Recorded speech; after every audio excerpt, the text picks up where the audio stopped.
Hey guys, Tommy here, and thank you so much for watching my little video. Now, we get a lot of questions in the comments. What cars do you guys currently own? That, of course, is my keyboard commanding. Well, you know, typically we don't have time to answer that in video form because we just have so much going on here between our 5 YouTube channels. But I had a couple of hours this morning and I thought I'd take you through our fleet. Talk about which cars have been reliable, which ones have been total disasters, which ones we buy again, and why we buy the cars that we do. Let's get right at it. And first, let me show you my slot car track. What you're looking at here is my most prized possession in the entire world. This is advertised as the world's, This is advertised as the world's longest slot car track. And this will provide you minutes of fun, 6-7 minutes of total enjoyment before you get completely bored. But in all seriousness, let's take a look at some of the larger cars in our fleet. And we'll start off with this, or what should be there at least. You see, we review a lot of press cars, and the way these press loans work is we work directly with the auto manufacturers as well as the local press fleet to get you guys the latest new cars. So typically the manufacturers will drop off a car for anywhere between 3 and 7 days, and they are nice and clean and full of gas, and then we drive them and review them and make silly YouTube videos for you guys out there. In fact, here comes one right now.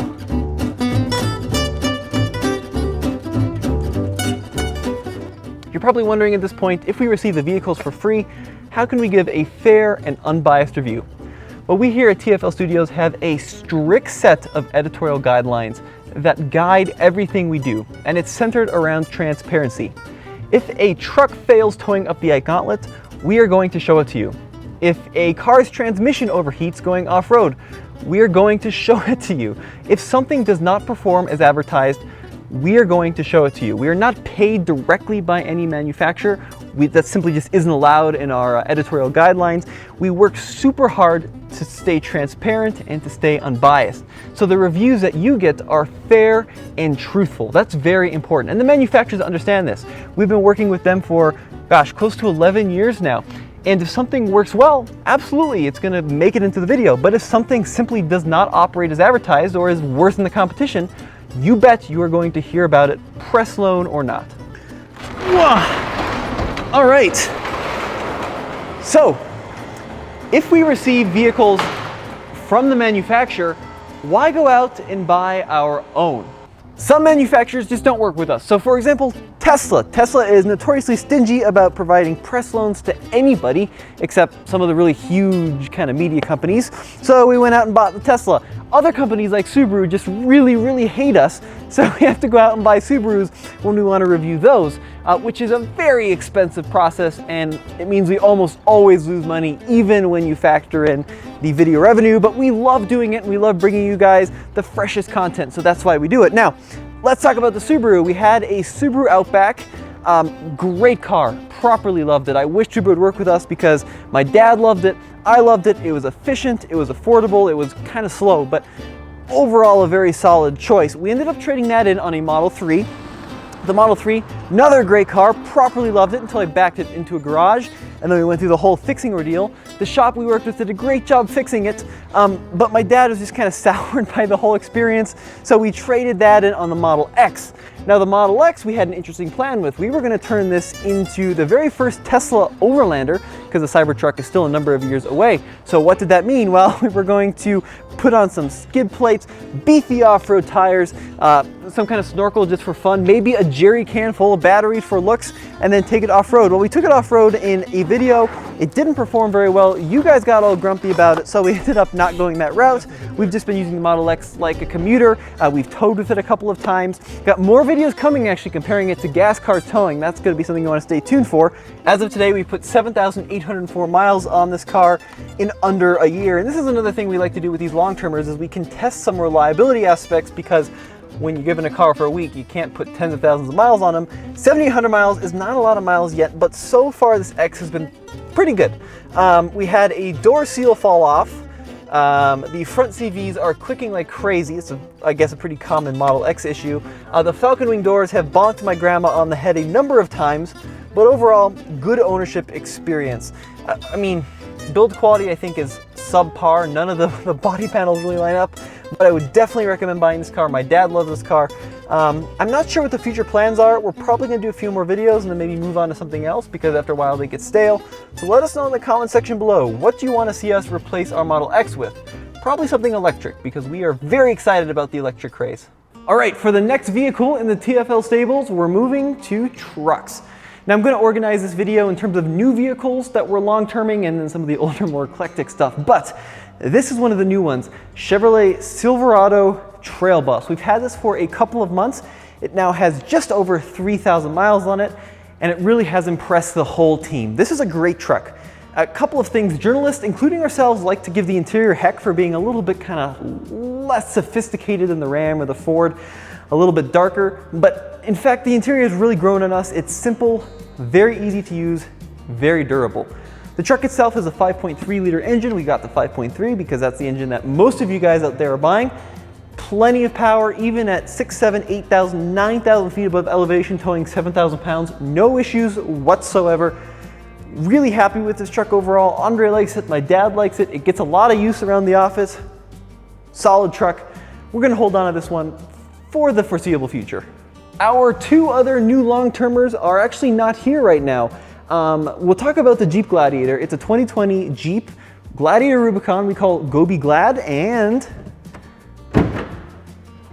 all this stuff is going to be installed on the Jeep tomorrow, actually, believe it or not. So we're working with Mopar, Warn, and BFG to really turn this Jeep into a super cool overlander. I'm really going for that Africa style look. So it's gonna have a snorkel, steel wheels, just very purposeful. It's gonna look amazing. All right, it's a couple days later, obviously wearing something different, and all the parts are out of the back of the Silverado, and they're now on the Gladiator. That's right, the Jeep is finished, and boy, does it look fantastic. I can't wait to show it to you, but it's gonna take us a while to edit it. However, if you are a Patreon supporter, you can check it out right now. We actually have a couple of videos on this Jeep completed and during the build, and as a big thank you to all of our Patreon supporters, we have released those footage now. So be sure to check that out, and thank you so much for your support. Our next long-term truck, of course, is our Ford F-250, a 2020 7.3 liter truck. This has been a model that's gotten a lot of attention online. It's one a lot of you guys have been super excited about. Well, that truck isn't in the building right now. It's actually not even in the state. It's in California at our friends over at Carly Suspensions. It's got a full custom suspension coming with a big set of 37-inch tires, and then it's getting a huge bed-mounted camper, and that's because we are taking our fully kitted out Gladiator and that F-250 across country entirely on dirt. This summer we are doing the Trans-America Trail, several thousand miles of nothing but mud, rocks, and sand to get from the East Coast to the West Coast. We're gonna see what's better, a smaller, more traditional off-road overland build like the Gladiator, or a very American, oversized XXL build like the F-250. So that Ford's not quite done yet, but I have seen some updates and it is looking fantastic as well. So that's gonna be one you're gonna wanna stay tuned for. This is the next vehicle on our fleet update, 2006 Land Rover LR3. We purchased this about 8 months ago and have put about 5,000 miles on this vehicle. Now this Land Rover replaced our old Land Rover, a Discovery 2, a vehicle I loved more than just about anything else on this planet. I really loved that Discovery and I was so sad to see it go. However, this LR3 has filled that hole in my heart all the way and then some. I think this is probably a better vehicle in so many ways than that Discovery 2. So, about 5,000 or 6,000 miles we put on it. Like I said, this is our videographer vehicle, so whenever we're doing an off-road shoot, typically this is lurking around somewhere in the background. With 140,000 miles on it, you'd expect it to be a bit of a problem child, but we have had almost no issues with this truck whatsoever. It has been amazing. We did need a new thermostat. It was underheating the engine, so it wasn't getting up the temperature fast enough. But other than that, pretty much exactly like we bought it. It's got a little bit of a lift on it. It's got the original air suspension still, except for the compressor. The airbags date all the way back to 2006, and what a vehicle. Exceptionally comfortable. This is the single most comfortable vehicle I've ever experienced off-road. There is not a better ride to be found in this universe when you're cruising over the rocks. A lot of space, a lot of just comfort features, you know, dual zone automatic climate control. It doesn't have heated seats, which would be nice, but other than that, properly good. You can see the paint is starting to get faded up here a little bit. And then, you know, it's gonna need new tires within the next 10,000 miles or so. We did install this Roof Nest rooftop tent. And do you remember that Trans-America series I was telling you about? This is probably gonna be our support vehicle, actually. It has proven itself to be really bulletproof over the last 6,000 miles, starts every time, really smooth. So I think this is what the videographers are gonna drive on that trip. The great thing about these is we picked this up for like $5,500, and you can kind of just lend them to anyone and do anything you want with them because they're so affordable now. Parts are easy to get and pretty affordable. Current things that we have planned, we're gonna need a new cowl here because this one's starting to get old and cracked up. And I have a special tool I'm about to do a video around this truck that's really cool. Let me show you. Here on the interior, pretty much bone stock. These have the command driving position, which means you sit up super high, see the whole world. I did take this on a really long road trip to southern New Mexico this spring. Wow, what a beast. I mean, it really is the perfect road trip vehicle. But you can see, you know, it's really dirty and it gets used a lot, so it's gonna have to go in for its spring cleaning soon. But anyways, this little black box holds something that is an ultimate game changer for these Land Rovers. Let me pop it open. Here are the instructions. This is a diagnostic tool by a company called Gap Diagnostic. They sent this to me. It's called the 2D Tool Bluetooth version. So this connects with your phone and it plugs in to the OBD reader on these vehicles. And I was kind of on the fence about this. I'm like, you know, is this really a must-have tool? But this is pretty incredible. The Achilles heel on these old Land Rovers are the air suspension. I think everybody knows that by now. And this tool will get you out of the vast majority of problems you'll have with the air suspension. So there's these little ride height position sensors on all four corners. If those fail, the suspension kind of just squats down and you can get really stranded. But this tool dives deep into the Land Rover's brain and can get that suspension back up riding right. You can, believe it or not, even pre-program key settings within the vehicle, like the air suspension with this little tool, and lift the vehicle by just inserting this into the OBD port. So unlike, you know, the Jeep we just lifted where it's been several hours of wrenching and new parts and thousands of dollars later, this little tool will lift your LR3 with nothing but a phone hooked up to it. Really cool stuff. I've got a full video of this coming soon. I haven't had a chance to do it because of the whole world situation thing really slowing down our publishing schedule and whatnot, but that's coming soon, so be sure to stay tuned for that. Now, we like to say whether or not we're going to keep or sell these vehicles. I think the LR3 we're going to hold on to for quite a bit longer. My dad and I definitely have the Land Rover bug at this point, and I think the only replacement for this would be another Land Rover, probably like an LR4, but there really isn't that much difference between a 3 and a 4. This one has been so reliable and so fun to drive, just not a whole lot of reason to upgrade now, so this little baby is going to stay in the fleet for quite a bit longer. All right, next up we find our 2012 Porsche Cayenne Turbo. This is a vehicle we bought, I want to say 6 months ago or so, for $22,500, 116,000 miles. I think now it has like 119,000 miles. Haven't been driving it that much. My dad Roman really loves this car a lot. He's a big Porsche guy and it really has a lot of power, a lot of comfort, and it's been pretty reliable. We did have that one issue with the hydraulic rear sway bar out on the track, but other than that, no issues to report. Granted, only put about 3,000 miles on it. This car is actually not going to be with us much longer. We buy these cars because we think you care about them, and this series never really took off. The plan with this was to turn this into an off-roader, so we put these off-road tires on it, and then the Cayenne Trans Rocky stickers, which are inspired by the Trans Siberia model, but it quite honestly just didn't get the views we thought it would get, and if you guys don't really want to watch it, then we don't really want to do videos around it. So this is going to go to a new home very soon. Really cool car though, really love it.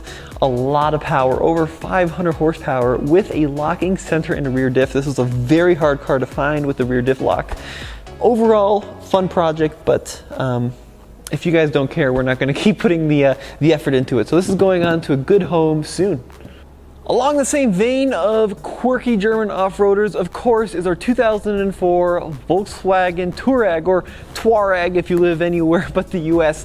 What an amazing vehicle. We've owned it for almost exactly a year now, have put, I want to say 6,000 or 7,000 miles on it. It's been just about perfect. What a properly good vehicle. Good on-road, amazing off-road with the air suspension, the center lock, and the rear diff lock. We put on the off-road tires, And this series has been very popular. It's something that a lot of you out there care about. So we are holding on to the Touareg. I don't have it here at the office right now. It's in storage until this whole pandemic thing comes to an end. But we've got a lot more videos planned for it this summer, a lot more off-roading.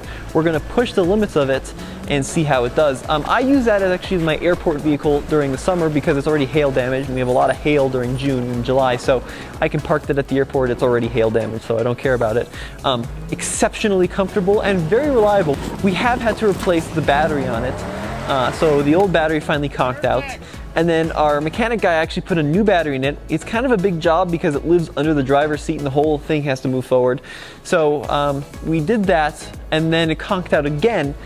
We thought there was like an electrical draw on the system, but it turns out the battery he installed was just a little bit too small. So he did the right thing, pulled the old one out and stuck a new one in that's the right size. So hopefully that fixes our issue where it won't start after sitting for a few days. But overall, no other issues to report.